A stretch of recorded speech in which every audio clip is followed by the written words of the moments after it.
என் ரத்தத்தின் ரத்தமான உடன்பிறப்புகளே, 1960களின் கனவு கண்ணி. திரையுலகில் எம்ஜிஆரின் ஜோடிகளில் நம்பர் 1 சரோஜாதேவி தான், நம்பர் 2 ஜெயலலிதா என்பார்கள். அது மட்டுமல்ல, ஒரு சமயம் ஊட்டி குளிரில் தாங்க முடியாமல் சரோஜாதேவி மது குடிக்க போய் அப்போது எம்ஜிஆர் என்ன செய்தார் தெரியுமா? வாருங்கள் பார்ப்போம். இறைவனுக்கு நன்றி. இனிய நண்பர்களே, நியூ பேசும் படத்திற்கு நீங்கள் வழங்கி வருகின்ற நல்ல ஆதரவுக்கு நன்றி. சினிமாவில் இன்றைக்கு நன்றி என்பது மிக அரிதான விஷயமாக தான் இருக்கிறது. ஆனாலும் கூட அன்றைய நட்சத்திரங்கள் நன்றி சொல்வதில் முந்திக் கொண்டவர்கள்தான். அந்த வகையில் அபிநய சரஸ்வதி, கன்னடத்து பைங்கிளி சரோஜாதேவி நன்றி உள்ளவர். எப்படி என்கிறீர்களா? அவர் எங்கு பேசினாலும் எங்கு சந்தித்தாலும் எம்ஜிஆரை பற்றி 3 வார்த்தைகளை சொல்லிவிட்டுதான் பேசத் தொடங்குவார். என் இதய தெய்வம் எம்ஜிஆர், என்னை வாழ வைத்த தெய்வம் எம்ஜிஆர், எம்ஜிஆர் இல்லை என்றால் இந்த சரோஜாதேவி இல்லை என்பார். உண்மையும் கூடதான். எம்ஜிஆர் தான் அவரை உருவாக்கினார். எம்ஜிஆரால் தான் அவர் இந்த அளவுக்கு புகழ் பெற்று இன்று வரையும் பேசப்படும் ஒரு கதாநாயகியாக இருக்கின்றார் என்றால் அது எம்ஜிஆர் தான். அதாவது முதலில் எம்ஜிஆர் ரேவதி ஸ்டூடியோவில் அந்த காலத்து மிகப்பெரிய டைரக்டர் கே. சுப்பிரமணியம் அவர்கள் கச்ச தேவயானி என்கின்ற படத்தை இயக்கி கொண்டிருக்கும் போது அவரை சந்திப்பதற்காக அங்கு சென்றார் மக்கள் திலகம் எம்ஜிஆர். அங்கு சரோஜாதேவியை அங்குதான் அவருக்கு அறிமுகம் செய்து வைத்தார் டைரக்டர். கன்னடத்தில் இருவரும் நமஸ்காரா என்று வணக்கத்தை பரிமாறிக்கொண்டார்கள். அப்போது பார்த்த அடுத்த ஒரு கணத்திலே புரட்சி தலைவர், இந்த பெண் எதிர்காலத்தில் மிகப்பெரிய அளவில் பேசப்படுவார், அவருடைய முகமும் முகலட்சணமும் கண்களும் பேசும் ஓர் வாயாடித்தனமான கண்களும் பார்க்க அழகாக இருக்கின்றது, இந்த பெண் நிச்சயமாக சினிமாவில் மிகப்பெரிய அளவில் பேசப்படுவார் என்று அவர் கருதினார். அதே போன்று அதை பார்த்துவிட்டு அன்று சரோஜாதேவியை சந்தித்து வந்த பிறகு சில தயாரிப்பாளர்களை சந்தித்து, கன்னடத்தில் இருந்து ஒரு பெண் வந்திருக்கின்றாள், நன்றாக இருக்கின்றாள், அழகாகவும் நடிக்க தெரிந்தவராகவும் இருக்கின்றார், உங்கள் படங்களில் அவருக்கு வாய்ப்பு கொடுங்கள், அறிமுகப்படுத்துங்கள் என்று சொன்னார். ஆனால் சில தயாரிப்பாளர்கள் அதற்கு தயங்கினார்கள். காரணம், புதுமுகம் என்பதால் அவர்கள் தயங்கிக் கொண்டிருந்தார்கள். அதே சமயத்தில் புரட்சித் தலைவர் எம்ஜிஆர் அதை பற்றி பெரிதாக எடுத்துக்கொள்ளவில்லை. தானே முதலில் சரோஜாதேவியை தமிழுக்கு அறிமுகப்படுத்துவது என்று முடிவு செய்து நாடோடி மன்னன் படத்தில் அறிமுகப்படுத்தினார். நாடோடி மன்னன் படத்தில் ஏற்கனவே மிகப்பெரிய ஹீரோயினான பானுமதி நடித்து கொண்டிருந்தார். 2ஆம் நாயகியாக சரோஜாதேவியை எம்ஜிஆர் அறிமுகப்படுத்தியதும், அதிலும் கலரில் அவரை அறிமுகப்படுத்தியதும், உடனே பானுமதி அந்த படத்தில் இருந்து தானாகவே விலகி கொண்டார். எனவே சரோஜாதேவிக்கு எம்ஜிஆர் கொடுத்த மிகப்பெரிய அங்கீகாரம், அதாவது 70% கருப்பு வெள்ளையில் உருவாக்கப்பட்ட நாடோடி மன்னன் சரோஜாதேவியின் என்ட்ரிக்கு பிறகு 30% அப்படியே கலர் படமாக மாற்றினார். முதலில் தமிழில் அவர் நடித்த கலர் படம், சரோஜாதேவி நடித்த கலர் படம் நாடோடி மன்னன் என்றுதான் அவருடைய வாழ்க்கையே கலர்ஃபுல்லாக தொடங்கியது. நாடோடி மன்னன் வெளிவந்து திரும்பிய பக்கமெல்லாம் சக்கை போட ஆரம்பித்தது. பெட்டி திரும்பாத படம் என்கின்ற பெயரை பெற்றது. அந்த ஒரு படத்தின் மூலமே திரும்பிய பக்கமெல்லாம் சரோஜாதேவி எம்ஜிஆரின் ஹீரோயின் என்று பேசப்பட்டார். அது மட்டுமல்ல, அவருக்கு படங்கள் குவிந்தன.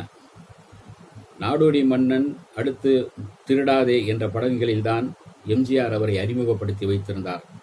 நாடோடி மன்னனுக்கு பிறகு சரோஜாதேவி மிகப்பெரிய அளவில் பிஸியாகிவிட்டார், நிறைய படங்களில் நடிக்க தொடங்கிவிட்டார். அதனால் திருடாதே படத்தில் அவர் நடிப்பதற்கு சில நேரங்களில் தாமதமானது. ஆனாலும் கூட எம்ஜிஆர் அதை பொறுத்து கொண்டு, அந்த பெண் புதுமுகம், நன்றாக வளர்ந்து வர வேண்டிய பெண், அவளுடைய பகுதிகளை உடனே எடுத்து அனுப்பிவிடுங்கள், நான் பொறுமையாக பார்த்துக் கொள்கிறேன் என்று சொன்னதோடு, அப்படி அவருக்கு ஒரு அரிய வாய்ப்பை ஏற்படுத்தி நிறைய படங்களில் சரோஜாதேவி நடிக்க வேண்டும், நிறைய புகழ் பெற வேண்டும் என்று எம்ஜிஆர் அவருக்கு ஆதரவாக இருந்தார், ஆதரித்தார். எனவேதான் அடுத்தடுத்து அவர் பல படங்களில் நடித்தார், பல மொழிகளில் நடித்தார். தெலுங்கில், கன்னடத்தில், மலையாளத்தில், ஹிந்தியில், இப்படி எங்கும் ஒரு திரும்பி, அதாவது 1960களின் கனவு கன்னியாக திரும்பிய பக்கமெல்லாம் அவர்தான் பேசப்பட்டார். ஆனாலும் அவர் சிவாஜி, ஜெமினி கணேசன், எஸ்எஸ்ஆர், என்டிஆர், ராஜ்குமார், நாகேஸ்வர ராவ் என்று பல பல பெரிய ஹீரோக்களுடன் நடித்தாலும் கூட அவர் தன்னை எம்ஜிஆரின் ஹீரோயின் என்று சொல்லிக் கொள்வதில் தான் மிகவும் பெருமைப்பட்டார், சந்தோஷப்பட்டார். காரணம், தமிழ் சினிமாவிலும் மற்ற இடங்களிலும் அவரை எம்ஜிஆரின் ஹீரோயின் என்று சொல்லிதான் அழைப்பார்கள். அந்த அளவுக்கு அவருக்கு எம்ஜிஆரால் புகழும் பெருமையும் சேர்ந்தது. அந்த வகையில் அவர் நன்றியோடு இருந்தார். அது மட்டுமல்ல, 1000ல் ஒருவன் படத்தில் நடிக்க வேண்டியவர் அவர்தான், காவல்காரன் படத்தில் நடிக்க வேண்டியவர் அவர்தான், வேட்டைக்காரன் படத்தில் நடிக்க வேண்டியவர் அவர்தான், அடிமை பெண் படத்தில் நடிக்க வேண்டியவர் அவர்தான். ஆனால் சூழ்நிலை காரணமாக அவர் நடிக்கவில்லை. ஆனால் புரட்சித் தலைவரோடு அவர் சேர்ந்து நடித்த படங்கள் 26 தான். அந்த 26 படங்களும் சூப்பர் டூப்பர் ஹிட். அந்த அளவுக்கு வெற்றிகரமான ஜோடி என்று பேசப்பட்டது, வெற்றிகரமான படங்களாக அமைந்தது. அதனால்தான் அவர் எம்ஜிஆருக்கு விசுவாசமாக, எம்ஜிஆரின் அன்புக்கு கட்டுப்பட்டவராக இருந்தார். எம்ஜிஆர் அவர் மீது எந்த அளவுக்கு பாசம் வைத்திருந்தார், அன்பு வைத்திருந்தார் என்பதை சரோஜாதேவியும் பல இடங்களில் சொல்லியிருக்கின்றார். சரோஜாதேவியின் ஒவ்வொரு பிறந்த நாளுக்கும் முதல் போன் எம்ஜிஆரிடமிருந்தான் முதல் வாழ்த்து வரும். அவர் அதிகாலையில் வாழ்த்துவதோடு இல்லாமல் அவருக்கு பரிசும் கொடுத்து அனுப்புவார். அந்த வகையில் ஒரு பிறந்த நாளுக்காக எம்ஜிஆர் சரோஜாதேவிக்கு வழங்கிய ஒரு தங்க சங்கிலியை இன்று வரை சரோஜாதேவி பாதுகாத்து வருகிறார், பொக்கிஷம் போல் வைத்திருக்கின்றார். அது எம்ஜிஆர் தனக்கு பிறந்தநாள் பரிசாக வழங்கிய செயின் என்கின்ற பெருமதிப்போடும் பெருமையோடும் வைத்திருக்கின்றார்.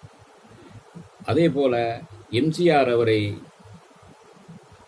பல வகையில், அதாவது அவருடைய கதைகளை எப்படி தேர்ந்தெடுக்க வேண்டும், எப்படியெல்லாம் நடிப்பில் தன்னை முன்னிலைப்படுத்திக் கொள்ள வேண்டும் என்பதையெல்லாம் அவ்வப்போது எம்ஜிஆரிடம் பல ஆலோசனைகள் பெற்றுதான் அவர் நடிக்க தொடங்கினார்.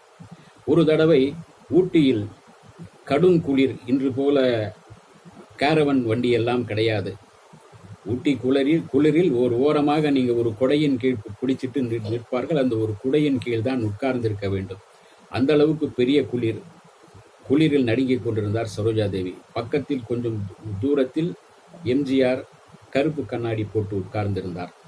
பக்கத்தில் இருந்த அந்த பெண்ணிடம் மிகவும் குளிராக இருக்கிறது, என்ன செய்வது தெரியவில்லை என்று ஒரு ஜூனியர் ஆர்டிஸ்டிடம் சரோஜாதேவி சொல்ல, அந்த ஜூனியர் ஆர்டிஸ்ட் சொன்னார், கொஞ்சோண்டு பிராந்தி குடித்தால் குளிர் வராது, குளிர் போய்விடும் என்று சொன்னதும், சரி அப்படி என்றால் நான் குடிக்கிறேன் என்று இவரும் கேட்டுவிட்டார் சரோஜாதேவி. அவரும் கொண்டு வந்து கொடுக்கும்போது எம்ஜிஆர் பார்த்து விட்டார். அங்கிருந்து சத்தம் போட்டார், என்ன நினைக்கிறீங்க, அது என்ன சாராயம் குடிக்க போறியா நீ என்று சரோஜாதேவியிடம் கேட்டதும், இல்லை அது குளிருக்கு நல்லா இருக்குன்னு சொன்னாங்களே, உங்க அம்மா கேள்விப்பட்டா அவ்வளவுதான், உன்னை தொலைச்சிருவா அப்படின்னு சொன்னதோடு அந்த ஜூனியர் ஆர்டிஸ்டை கண்டித்தார். குடிக்க எல்லாம் இப்படி தரக்கூடாது, என்ன நினைச்சிட்டு இருக்க நீ அப்படின்னு அவரையும் திட்டி சரோஜாதேவியும் திட்டினார். அன்றைக்கு அவர் அப்படி தெரியாமல் பிராந்தி குடிக்க வேண்டிய சூழ்நிலை ஏற்பட்டது. ஒருவேளை குடித்திருந்தார், அதற்கு அவர் பழக்கப்பட்டு வேறு மாறி போயிருக்கும். ஆனால் எம்ஜிஆரோடு நடித்ததால் அது போன்ற அந்த போதை பழக்கம், போதை வஸ்துக்களை பயன்படுத்தும் பழக்கம் சரோஜாதேவிக்கு வராமல் போய்விட்டது. அதனால் எம்ஜிஆர் அந்த வகையிலும் அவரை பாதுகாத்தார். அதனால்தான் சரோஜாதேவிக்கு கல்யாணமானதும் அவருடைய கணவர் ஸ்ரீஜாவை சென்னைக்கு அழைத்து, உன் மனைவியை பத்திரமாக பார்த்துக்கொள், அவருடைய அம்மா தான் அவரை பார்த்து கொண்டார், நீ பத்திரமாக பார்த்துக்கொள், அவர் கொஞ்சம் வெகுளியாக இருப்பார், ஒன்றும் தெரியாதவர் என்று சொன்னதோடு, உங்களுக்கு என்ன தேவை என்றாலும் நான் உதவுகிறேன் என்று சொல்லி அன்போடு அனுப்பி வைத்தவர். அது மட்டுமல்ல, எம்ஜிஆர் சரோஜாதேவிக்கு எம்பியாகவும் ஒரு பாராளுமன்ற உறுப்பினராகவும் விரும்பினார். அதை சரோஜாதேவியே சொல்லியிருக்கின்றார். அதாவது, நீ சென்னைக்கே வந்து விடுங்கள், புருஷனும் மனைவியும் சென்னைக்கே குடியேறி விடுங்கள், உங்களை காங்கிரஸ் எம்பி ஆக்குகிறேன் என்று எம்ஜிஆர் சொன்னார். எம்ஜிஆர் நினைத்திருந்தால் அதிமுக கட்சியின் எம்பியாகவே சரோஜாதேவி ஆக்கியிருப்பார். காரணம், ஏன் அப்படி செய்யவில்லை என்றால், சரோஜாதேவி இந்திரா காந்தி அம்மையார் மீது மிகவும் பக்தி உள்ளவர், காங்கிரஸ்காரர். எனவேதான் அவரை காங்கிரஸ் கட்சியின் எம்பியாக்க விரும்பினார் எம்ஜிஆர். அந்த நன்றி அறிதல் உள்ளவர்தான் சரோஜாதேவி. எனவேதான் சரோஜாதேவி தன்னுடைய மகளுக்கு இந்திரா காந்தியின் பெயரையும் தன்னுடைய மகனுக்கு எம்ஜிஆரின் பெயரையும் வைத்திருந்தார். இந்த வகையில் அவர் சொன்னது போல சரோஜாதேவியின் பல மொழிகளில் சேர்ந்து 300க்கும் மேற்பட்ட படங்களில் நடித்திருந்தாலும் கூட இன்றைக்கும் அவர் எம்ஜிஆரின் ஹீரோயின் என்றால்தான் மிகப்பெரிய அளவில் பேசப்படும் ஹீரோயின் என்பது தெரியும். எம்ஜிஆரின் ஹீரோயின் என்றே இன்றும் கொண்டாடப்படுகிறார் அவர். அதனால்தான் அவர் சொன்னார், எம்ஜிஆர் என் இதய தெய்வம், என்னை வாழ வைத்த தெய்வம், எம்ஜிஆர் இல்லை என்றால் இந்த சரோஜாதேவியே இல்லை என்று அவர் சொன்னது 100க்கு 100 உண்மை, நன்றி கலந்த உண்மை என்பதை இங்கு தெரிவித்துக் கொள்ள ஆசைப்படுகிறேன். இந்த வீடியோ உங்களுக்கு பிடிச்சிருந்தா லைக் பண்ணுங்க, ஷேர் பண்ணுங்க, கமெண்ட் பண்ணுங்க, சப்ஸ்கிரைப் பண்ணுங்க, மறக்காம பெல் ஐகானை கிளிக் பண்ணுங்க.